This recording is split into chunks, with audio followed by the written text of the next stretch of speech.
अंकिता भंडारी हत्याकांड तो आपको याद ही होगा। मामले में एक नया खुलासा हुआ है और इसमें एक नाम सामने आया है, दुष्यंत गौतम।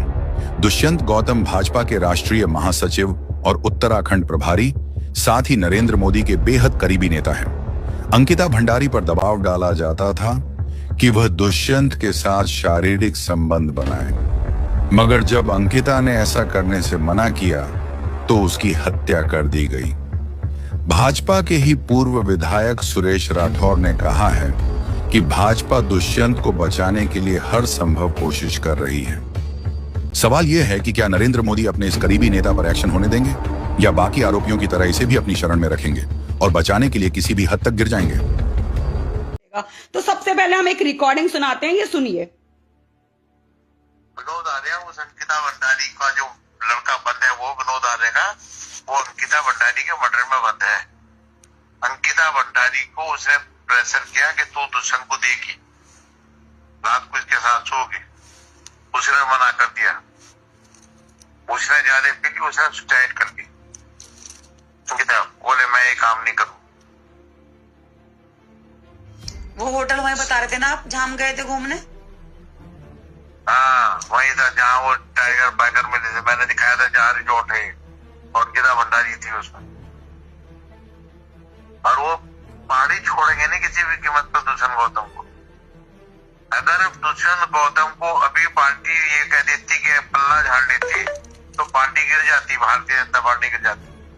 दो लोगों के नाम है इसमें, मैं फिर बता रहा हूँ, एक दुष्यंत गौतम और एक अजय कुमार, वो संगठन मामा। दोनों महामंत्री संगठन, दोनों। ये हरिद्वार था, उसका मुझे पता नहीं वो कहाँ था। कौन? इनमें से कोई दो के नाम आए हैं, संगठन महामंत्री अजय और दुष्यंत कुमार पता नहीं गौतम। मुझे कहाँ है, लेकिन ये उस दिन यहाँ ठहरा हुआ था। तो सीबीआई वगैरह जांच नहीं हुई, खुलासा नहीं हुआ? अरे भैया सीबीआई में जो तो मैं बता रहा हूँ, पार्टी बचा देती है, पार्टी की छवि खत्म हो जाती है। सीबीआई क्या करेगी? महामंत्री है वो, पार्टी धीरे से हटा देती है बस। बात में बदनामी तो पार्टी की है ना। मुख्यमंत्री ने बचा रखा ना उसको। मुख्यमंत्री ने बचा रखा, ये शब्द इसके हैं, हमारे नहीं।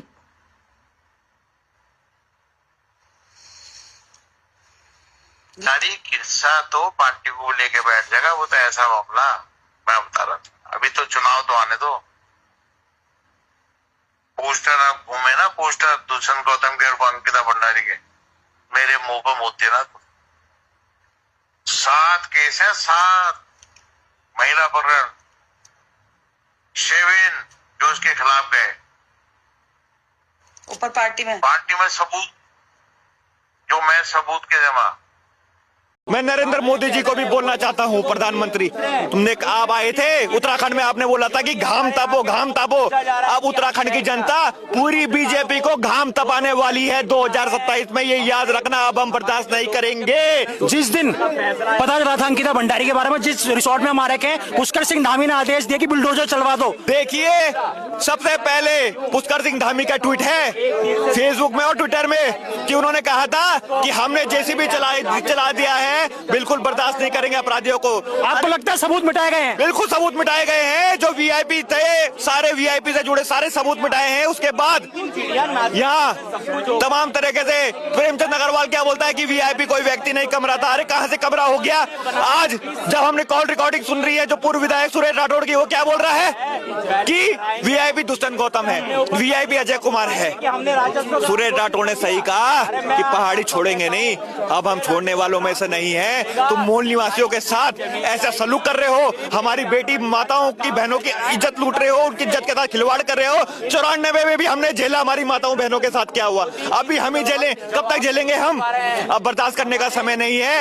ये मैं नरेंद्र मोदी जी को भी बोलना चाहता हूं, प्रधानमंत्री, तुमने आप आए थे उत्तराखंड में, आपने बोला था कि घाम तापो घाम तापो। अब उत्तराखंड की जनता पूरी बीजेपी को घाम तपाने वाली है 2027 में, ये याद रखना। अब हम बर्दाश्त नहीं करेंगे। ये साफ और सीधी स्पष्ट शब्दों में बात है कि अब हम बर्दाश्त नहीं कर सकते। मोदी जी को भी जिताओ, उत्तराखंड को भी भाजपा को जिताओ, उसके बाद ये सलूक मिल रहा है हमें। बहन बेटियों के साथ दुष्कर्म और कोई सुनवाई नहीं। सुनवाई कहाँ हो रही है? उनको तो बचाया जा रहा है। दुष्यंत गौतम तो पूरे पत्रकारों पर ही केस कर रहा है।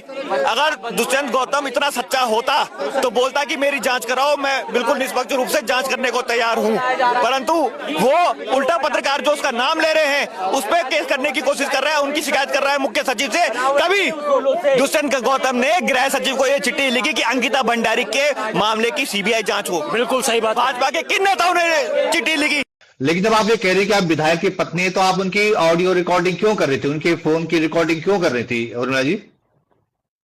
क्योंकि इनके मगरमच्छों के चेहरे सबके आने चाहिए, क्योंकि उसने हमारे साथ तो उसने जो अत्याचार करा उसको तो हम भूल ही गए। सुरेश राठौर को कभी कहता पत्नी है, कभी कहता नहीं है, वो तो छोड़ो, उसने हमारे साथ तो अत्याचार करा, लेकिन इन्होंने एक 19 साल की अंकिता भंडारी के साथ भी उन्होंने अत्याचार करा, उसे मारा, उन्होंने उसे बैराज में डाला, और ये सब हमारे पति बता रहे। तो क्यों नहीं बुला रहे सुरेश राठौर को? एक बार सुरेश राठौर को तो बुलाओ, उसे रिमांड पे तो लो सुरेश राठौर को, जिसने सारी कहानी बताई है। तो सबके सब चोर चोर मोसेरे भाई हैं। आप बताओ ना कि हमें भगा रहे हैं, हमारे ऊपर एसआईटी बिठा रहे फर्जी मुकदमों में, हमें सबके सब ऐसे कह रहे हैं। अरे भाई, हमने तो सिर्फ उस बेटी का सच बताया है कि किस किस लोगों ने मारा है, उस रात कौन कौन थे।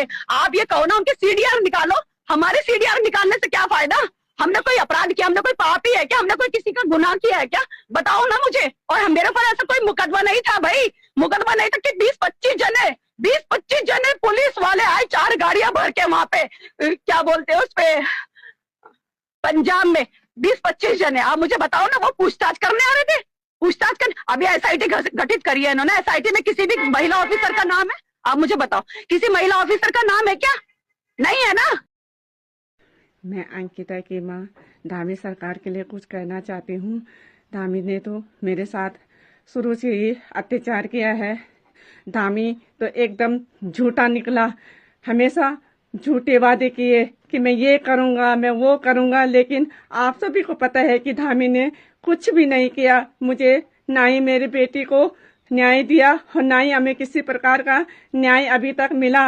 और यहाँ तक कि जो वो जेसीपी वाले हैं, जिसने परसों बयान दिया कि रेणु बिष्ट और प्रमोद कुमार ने इनके कहने पर उन्होंने जेसीपी चलाई, तो क्यों धामी सरकार ने अभी तक इन दोनों पर कार्रवाई नहीं की?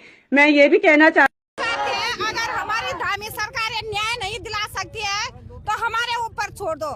हमारी जवाबदारी है फिर धामी सरकार को बोलने की कि हम दिलाते हैं न्याय।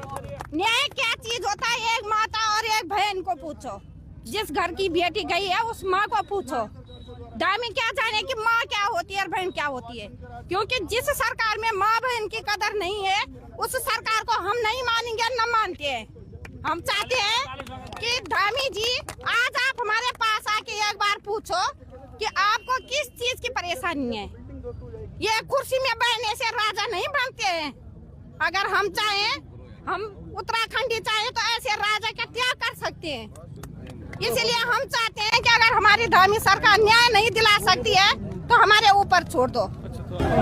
अंकिता हम शर्मिंदा है, भी तेरे कातिल जिंदा है, कि चुप बैठा है उत्तराखंड न कल को किसकी चिंता है। कमल कितना भी सुंदर वो कीचड़ में ही खिलता है। धिक्कार है ऐसे शासन पे जहाँ न्याय ही नहीं मिलता। क्या तुमको ये आभास नहीं, उस पिता के आंसू याद नहीं? इंसाफ में बैठी माँ उसकी वो ले भी खाली सांस रे। मेरे देवभूमि की लाज गई, मेरे पितरों की आवाज गई, मैं नरसिंह हमसे रूठ गए अंकिता की जब लाश गई। कुछ चेहरे हैं नेताओं के और कब तक ये छुपाएंगे? सजा दिलाओ दोषियों को, हरकत ना कर पाएंगे। हम डटे हैं इंसाफ को, चाहे जितने आगे जाएंगे। तुम जागे रहना पहाड़ियों, ये आवाज भी दबाएंगे। मी पहाड़ बचाणू आयूं छो, प्रदेश जगाणू आयूं छो। अंकिता भंडारी थे इंसाफ दिलाणू आयूं छो। देवों की धरती में हुणू लग्यू पाप, अब चुप बैठा लोग मी आवाज उठाणू आयूं छो। मी आवाज उठाणू आयूं छो।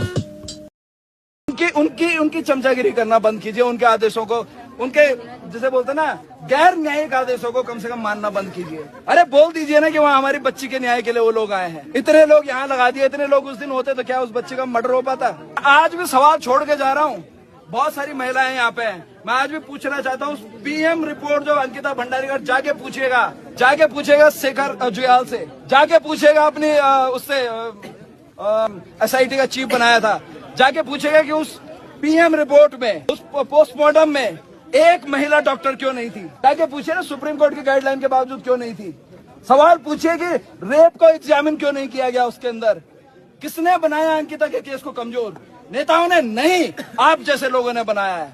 और आपकी मजबूरी में तरस आता है हमको। सिर्फ बच्चों को पालने की, सिर्फ घर में आपके सैलरी चला जाए, इस मजबूरी में आप लोगों को इतना कमजोर कर दिया है। और मैं तो ये कहता हूँ कि आप लोग कितने सपनों में जीते हो आप लोग, कि इतनी कमजोरी की बात आप लोग हमसे टकराने आ जाते हो कि ये लोग आएंगे इनको रोकेंगे। इसको रोकना नहीं कहते हैं, रोकना उसे कहते हैं जिस दिन इस चीज को आप हमारे दिमाग में यहाँ बिठा दो कि हम तुम्हारे सामने खड़े ना हो पाए, उसको रोकना बोलते हैं। हम रोज टकराएंगे तुमसे, रोज टकराएंगे, और तब तक टकराएंगे जब तक तुम लोग मजबूत ना हो जाओ, तब तक टकराएंगे।